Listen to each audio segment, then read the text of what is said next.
হঠাৎ করে বাসায় মেহমান চলে আসে, আর বাসায় মেহমান আসার কারণে ছোট বাচ্চা নিয়ে একটু রান্না করতে একটু কষ্ট হয়েছে।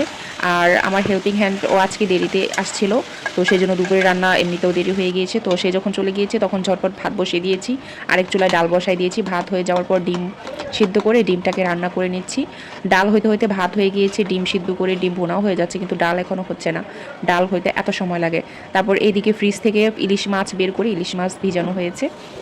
আর চুলার মধ্যে তরকারি, আমি এই ফাঁকে বক্সে ধনিয়া ভরে নিচ্ছি। আমার ধনিয়ার গুঁড়া শেষ হয়ে গিয়েছে, বড় বক্স থেকে ছোট বক্সে আমি ভরে নিচ্ছি, এতে করে সুবিধা হয়। আর এই বক্সগুলোকে আমি আরএফএল বেস্ট বাই থেকে নিয়ে এসেছি, হলুদ মরিচ ধনিয়া এই তিনটার জন্য। তো আমরা যেহেতু নতুন বাসায় এসেছি, এখনও সব কিছু পরিপূর্ণভাবে গুছগাছ করা হয় নাই, পরিপাটি করা হয় নাই। যেহেতু ছোটো বাচ্চা আছে, কাজ করতে একটু অসুবিধা হয়। এক কাজে রেখে অন্য কাজে যাই, আবার দেখা গেল কাজের মাঝখানে বেবি কান্না করে, তখন বাবুর কাছে দৌড়ায় যেতে হয়। এদিকে ডিম হয়ে যাওয়ার পর আমি ডালের মধ্যে ফোড়ন দিয়ে দেবো। সেই জন্য সরিষার তেলে পেঁয়াজ কুচি, রসুন কুচি আর আস্ত শুকনো মরিচ এবং আস্ত জিরা দিয়েছি। আর সাথে দিয়েছি হাফ চামচ লাল মরিচের গুঁড়া।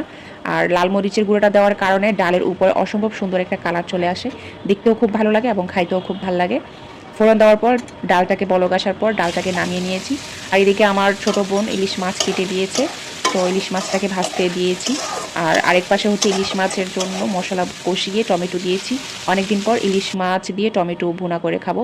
তো সাথে আরও অনেক কিছু রান্না করেছিলাম, সময়ের জন্য ব্যস্ততার জন্য ভিডিওটা করতে পারি নাই, যেহেতু ছোট বাচ্চা আছে তার কাছে যাইতে হয়। এদিকে আজান হয়ে গিয়েছে, আজকে যেহেতু শুক্রবার সবাই নামাজে চলে যাবে, এসে খাবে, তো সেজন্য তাড়াহুড়ো করে আর বাকি ভিডিওগুলো করা হয়নি। তারা নামাজ থেকে আসার পরে খাওয়া দাওয়া করে সবাই একটু রেস্ট করেছে। আমি এদিকে বিকেলবেলা চলে আসলাম চা বানাতে, যেহেতু মেহমান চলে যাবে।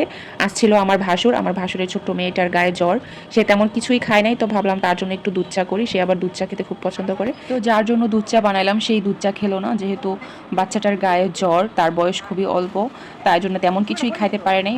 তো আমি তেমন দুধ চা খাই না, অনেকদিন পর দুধ চা বানালাম। আজকে দুধ চায়ে একটু লবণ দিলাম। আমার ছোটো বোন খেয়ে বলতেছে দুধ চায় কখনোই লবণ দিতে হয় না। তো ফার্স্ট টাইম এক্সপেরিমেন্ট করতে যে ফেল হয়ে গেলাম, দুধ চায়ের লবণটা ঠিক যায় না, রং চাতে শুধু যায়।